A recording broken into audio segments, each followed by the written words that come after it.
얼마 안 나오실 줄 알았는데 여러분들 감사합니다. 오늘 이렇게 앉으신 것처럼 앉으실 때는 주중에 예배 때 모임 때 앉으실 때는 좀 이렇게 떨어져 앉으시는 게 참 좋을 듯합니다. 예, 붙어서 앉지 마시고 부부 사이라도 좀 떨어져서 한 칸은 떨어뜨려서. 네, 예, 여러분 감사하고요. 오늘 하나님 우리에게 주시는 말씀 히브리서 11장 6절의 말씀입니다. 히브리서 11장 6절의 말씀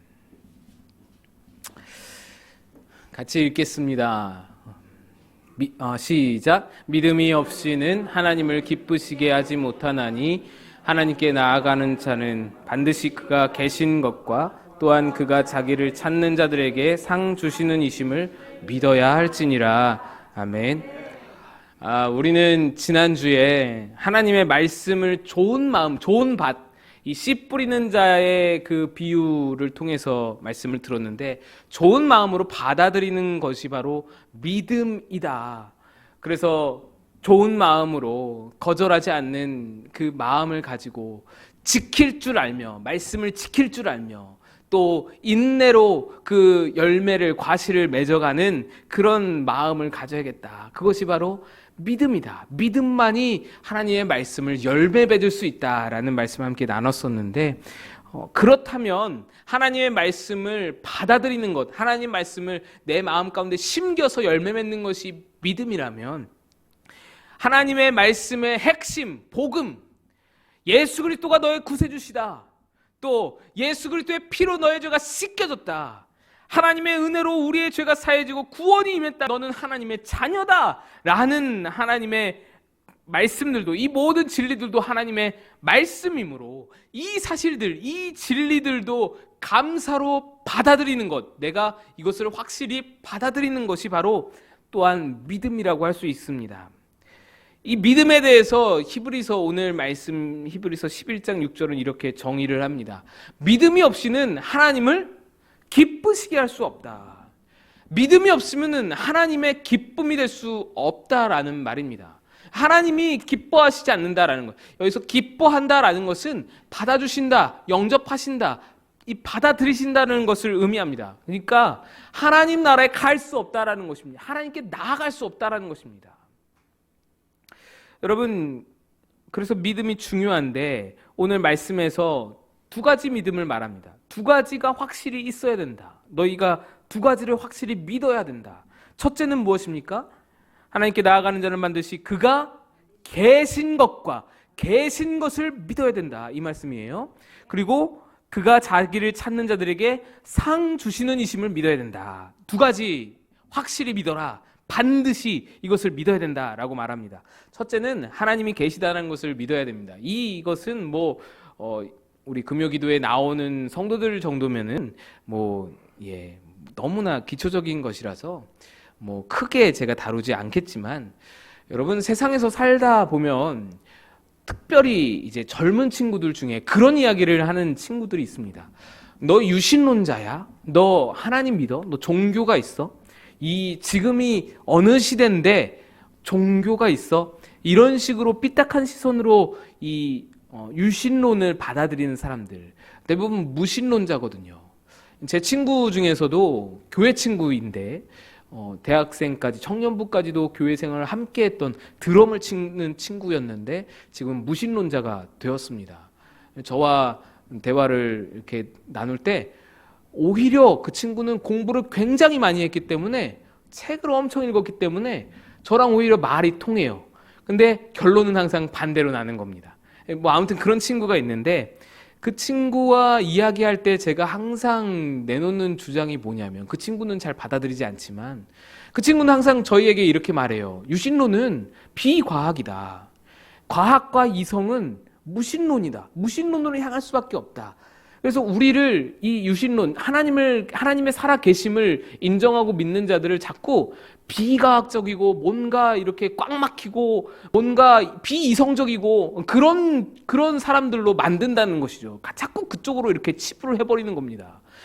제가 이야기했어요. 그러면은 너는 지금 신이 없다라는 것을 증명해봐라. 너는 과학적이라고 했잖아. 너는 이성적이라고 했잖아. 그러면은 신이 없다는 것을 너가 이성적으로 과학적으로 증명을 해라. 내가 납득하도록 증명을 해봐라. 그들도 증명을 못하는 거예요. 여러분, 이성적이라면 과학적이라면 증명이 돼야 될 거 아니에요. 우주의 끝이라도 보고 나서 뭐 신이 있다 없다를 논하든지, 그렇잖아요. 여러분, 우주의 끝을 못 봤습니다. 인간은 아직. 은하계도 벗어나보질 태양계도 벗어나보질 못했잖아요. 거기서 뭐 로봇 보내가지고 뭐 위성 보내가지고 거기서 촬영하고 뭐 그런 거는 있을지 모르겠지만 벗어나보질 못했어요. 이 태양계조차도. 기껏해야 뭐 목성 뭐 저기 토성 가봤나요? 뭐 이렇게 그 정도잖아요. 뭐 이렇게 로봇 위성 인공위성 보내가지고. 제가 뭐 우주 과학을 잘 몰라가지고 뭐 잘 모르겠지만 제가 그래서 찾아봤어요. 우리 은하계 우리 은하잖아요. 우리 은하 안에 별이 몇 개일 것 같아요, 여러분? 한 1000개 될까요? 10,000개 될까요? 4천억 개랍니다. 4천억 개. 우리 은하 안에 별, 지구와 같은 별이 4천억 개래요. 그런데 이 은하의 개수가 우주 안에 몇 개일까요? 2조 개가 넘는데 2조 개가. 여러분, 이거는요 인간의 상상을 벗어나는 범위예요. 2조 개도 우리가 추측하는 거예요. 추측. 이만큼 있을 것이다 라고 추측하는 거예요. 세보지 못했어요. 여러분, 인간이요 도달한 과학의 수준이 그 정도입니다. 우주에 비해서 지금 아무것도 아니에요. 심지어는 지구 땅 안에 있는 심해, 바다 가장 깊은 곳도 내려가 보질 못했어요. 그곳에 뭐가 있는지 모릅니다. 거기에 어떤 생물이 사는지도 아직 몰라요. 우리는 햇빛이 닿는 정도의 거리, 그 정도, 심해라고 해봤자 꽤 깊이 내려가 봤자 바다에, 제가 어디서 읽어봤는데 몇 프로라 그랬지?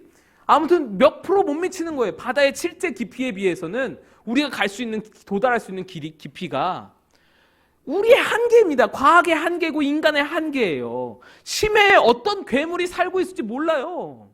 심해에 우리랑 비슷한 동물들이 막 걸어다니고 있을지도 몰라요. 아무것도 모르는 겁니다, 지금. 그런데 신이 있느니 없느니를 어떻게 따질 수 있느냐. 그래서 제가 그들에게 말합니다. 너도 믿음이고 나도 믿음이야. 신이 없다는 것도 믿음이고 신이 있다라는 것도 믿음이야. 둘 다 믿음이야. 너도 증명 못하지, 나도 증명 못해. 그러니까 우린 둘 다 믿음이야. 여러분, 이겁니다. 유신론과 무신론의 차이는 과학과 비과학의 차이가 아니고요. 둘 다 믿음인데 어떤 믿음을 선택하느냐의 차이예요.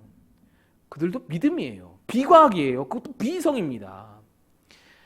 뭐 이러다가 이제 좀 싸우고 격해지고 그러기도 하는데, 근데 어쨌든 여러분, 우리는 하나님이 계시다는 것을 선택하고 그 믿음을 받아들인 자들입니다. 이것을 믿어야만 모든 것이 시작될 수 있죠.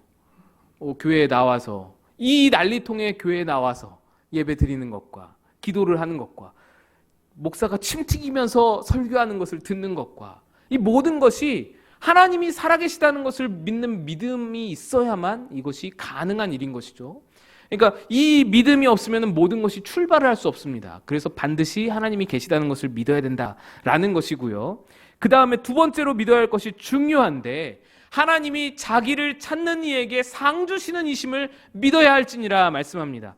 여기서 상에 대한 의미가 굉장히 중요한데 많은 사람들이 오해하는 부분입니다. 어떤 부분이냐면, 무언가 내가 바라는 것을 강하게 믿으면 하나님이 그것을 상으로 주신다라는 오해가 많은 부분 깔려 있습니다.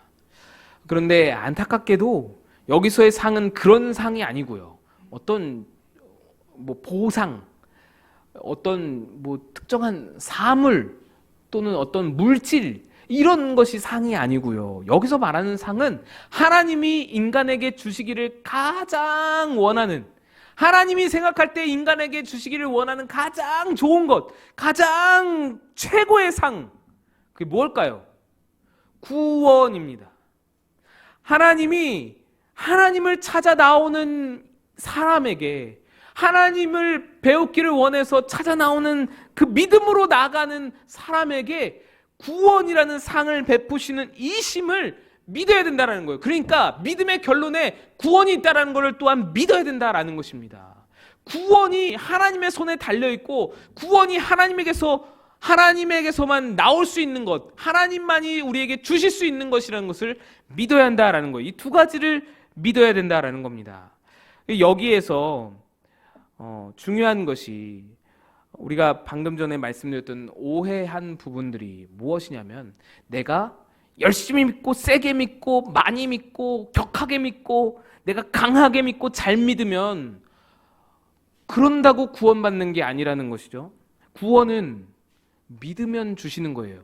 그것도 하나님이 은혜로 주시는 겁니다. 여러분, 이것이 중요한 거예요. 무엇을 믿느냐가 중요하지 믿음의 강도가 중요한 게 아니에요. 강하게 세게 잘 믿고 막 그것보다 더 중요한 것은 믿음의 방향이에요. 뭘 믿느냐? 내가 바라는 것을 믿느냐? 내가 원하는 것을 세게 믿느냐? 그거는 구원에 아무런 소용이 없는 거예요. 내가 하나님이 내게 은혜로 구원을 주시는 이심을, 그것을 똑바로 믿어야 진짜 구원을 얻을 수 있다라는 것이죠. 그래서 믿음은 강도와 세기와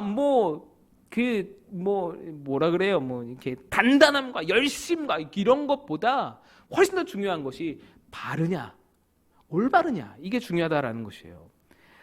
하나님께서 행하신 일을 받아들이고 있느냐? 하나님께서 너에게 행하신 것들, 너를 창조하시고 너를 자녀 삼으시고 십자가로 예수 그리스도를 주시고 죄를 사해 주시고 구원을 은혜로 베풀어 주시는 이 심을 너가 받아들이고 믿느냐? 이 방향성이 중요하다라는 겁니다. 그런데 이 믿음이라는 단어가 세상에서도 계속 같이 함께 쓰이다 보니까 적지 않은 오해가 있는데요. 이 믿음이 이제 곡해되어 잘못 쓰이는 방향이 세 가지로 나타나는데, 한 가지는 미신, 우리 많이 들어봤죠? 미신이라는 것은 없는 것을 믿는 믿음이에요. 신자가 믿을 신인데 없는 것을 믿는 미신이고요. 또 맹신이 있죠. 맹신은 앞뒤 재지 않고 무조건 믿는 것을 말하는 것이죠. 또 광신도 있죠. 광신은 내 멋대로 믿는 것을 말합니다. 미신, 맹신, 광신은 성경이 말하는 믿음이 아닙니다. 그렇다면 성경에서 말하는 믿음은 무엇인가? 확신입니다. 확신이라 함은 진리의 근거에서 받아들이는 것을 말하는 거예요.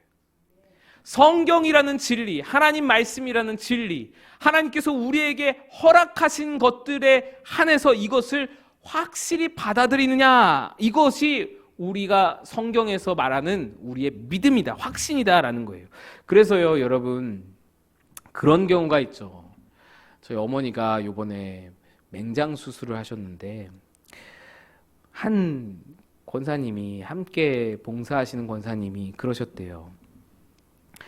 아이고, 권사님, 권사님보다, 우리 어머니보다도 나이가 적으신 분이시고, 저희 어머니가 이제 수석 부장인가요? 그런데 이제 그 밑에 부장님이신데, 권사님, 이거 명장 수술한 거는 권사님 죄 지어서 그래. 하나님이 칼을 대셨네. 그렇게 말을 했다는 거예요. 제가 버럭 화가 났죠. 제가 막 화가 났었는데, 어쨌든 나중에 기회가 되면 또 더 재밌는 얘기 해드리기를 바라고. 근데 그런 믿음이 있잖아요.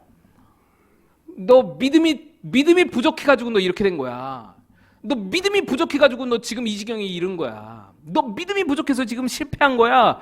너 믿음이 부족해가지고 병에 걸린 거야. 이러한 어떤 해석들, 굉장히 위험하고 때로는 끔찍한 그런 해석이 됩니다.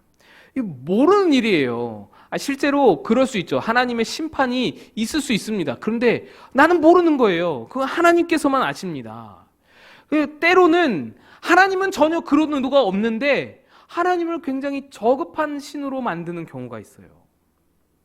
하나님은 전혀 그런 의도로 주신 것이 아닌데, 하나님은 고난을 통해서 훈련하실 의도로 주시거나 또는 다른 어떤 목적들, 더 선하신 의도로 하나님께서 만드시고자 하는, 빚으시고자 하는 그런 어떤 것들이 있어서 하나님 주신 걸 수도 있는데, 하나님을 굉장히 되게 하나님은, 우리 하나님은요, 아들을 십자가에 못 박으면서 우리를 사신 그런 하나님이잖아요.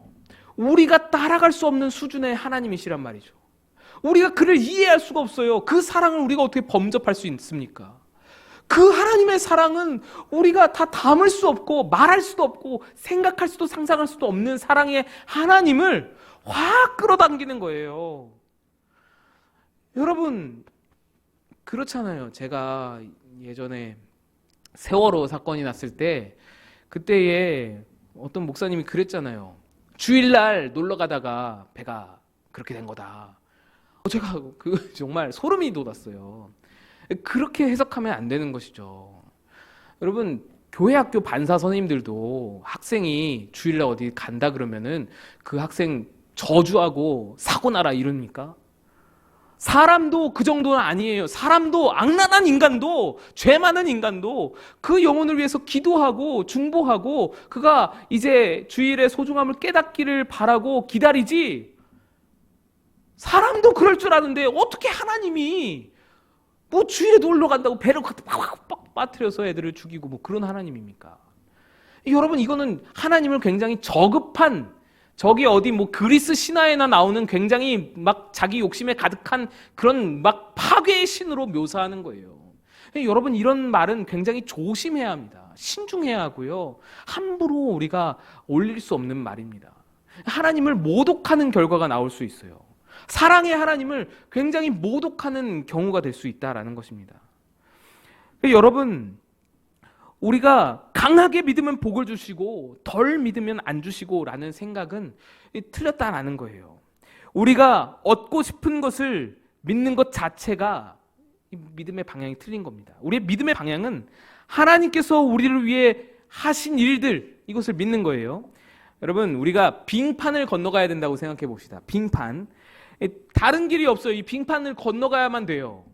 그런데 이 빙판, 이 호수가 얼어붙었는데 얼어붙은 호수를 건너갈 때에 우리가 이 호수, 얼어붙은 호수를 건너갈 때 살기 위해서 중요한 것이 무언가요? 중요한 요소. 우리가 살려면 어떤 요소가 보장이 돼야 되나요?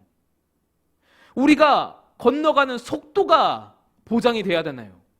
우리가 천천히 걸어가면 깨지지 않도록 천천히 살살 밟고 건너가면은 얼음이 안 깨지고 우리가 살 수 있나요? 아니면 깨지기 전에 우리가 후다다닥 건너가 버리면, 아주 빛과 같은 속도로 달려가면은 그러면 우리가 살 수 있나요? 여러분, 이것이 바로 우리의 믿음의 방향성의 중요도를 말하는 건데요.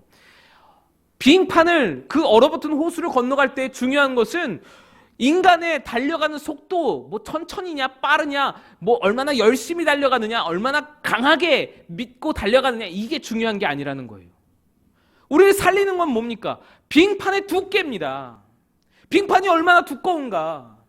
빙판이 살얼음 판이면 다 죽는 거예요. 천천히 가든 열심히 가든 뭐 강하게 믿고 가든, 이 얼음은 절대로 뚫리지 않아 라고 믿고 가든 그렇지 않든 다 빠져 죽는 거예요. 뛰어가든 어떻든. 빙판의 두께, 빙판의 강도가 중요한 거예요. 즉, 어떤 빙판을 건너가느냐가 중요하다는 거예요. 어떤 빙판을 믿고 건너가느냐.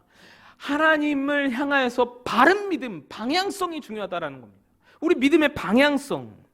하나님은 우리에게 은혜를 주시는 확실한 분이다. 하나님은 우리에게 구원을 주시는 확실한 분이다. 이 방향성이 중요하다는 거예요. 하나님은 나를 자녀로 삼으셨다. 하나님은 나를 구원하셨다. 건지셨다. 나를 사시기 위해서 아들을 그 십자가에 못 박혀 죽이신 분이다. 나를 태초에 창조하셨고 나를 계획하셨고 나를 향하여서 끝없이 사랑을 베푸실 줄 아는 그런 하나님이시다 라는 방향성이 중요하다라는 겁니다.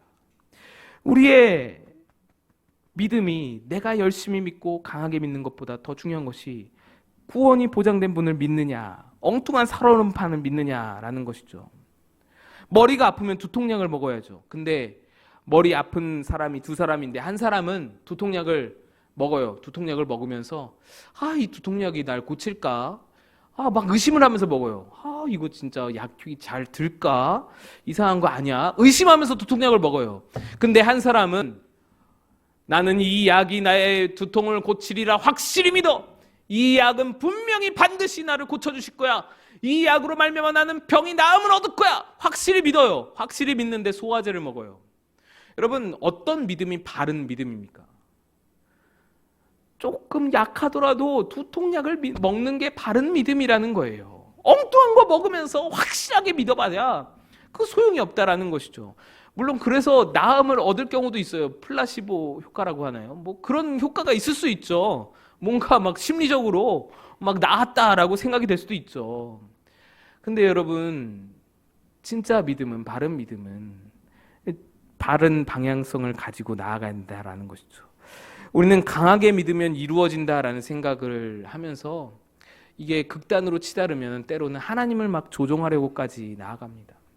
이게 참 무서운 것이고, 이것이 참 하나님을 되게 모독하는 일이에요. 하나님을 내가 쥐고 흔들 수 있다라는 생각을 갖게 되는데, 사실 우리는 그 반대잖아요. 하나님의 뜻에 우리를 맞추는 게 우리의 사명이고 우리의 삶인데, 그것이 우리에게 선함이고 우리에게 좋은 길인데, 내 욕심대로 하나님을 움직여봐야 그것의 끝은 망하는 거예요.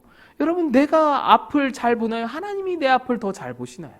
하나님 뜻에 내가 맞추는 것이 가장 선하고 가장 최상의 길임을 우리가 믿는 것이 필요하다. 이 믿음이 필요하다라는 거예요.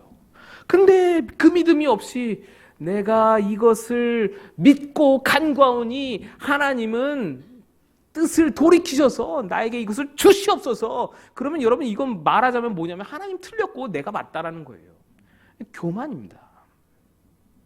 이게 잘못된 믿음이라는 것이죠. 근데 어쨌든 이 방향성이 중요한데 이 믿음을 방해하는 것들이 있습니다. 이 느낌이라는 것인데요. 느낌,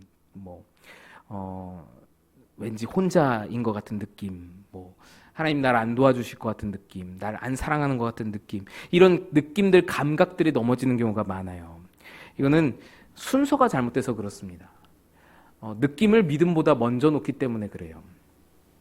그림을 한번 보여주시면, 이 느낌이라는 것이 때로는 체험이라는 것으로도 다가오기도 하는데, 신비한 능력을 체험하거나 꿈이나 환상 같은 것들을 경험하는 것, 이러한 체험이 느낌이라고도 할 수 있는데, 여기서도 문제가 발생할 수 있는 게, 진리를 믿는 것보다 체험이 앞서게 되면 균형이 깨어져 버립니다.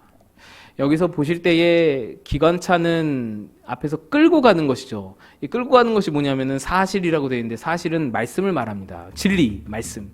그 다음에 믿음은 석탄차입니다. 석탄차에서 계속 기관차에 석탄을 공급해줘야 기관차가 달릴 수가 있는 상황이에요. 느낌은 따라가는 객실이에요. 객차예요. 무엇을 말하냐면 성경과 말씀과 믿음이 있어야만 앞으로 나갈 수 있습니다.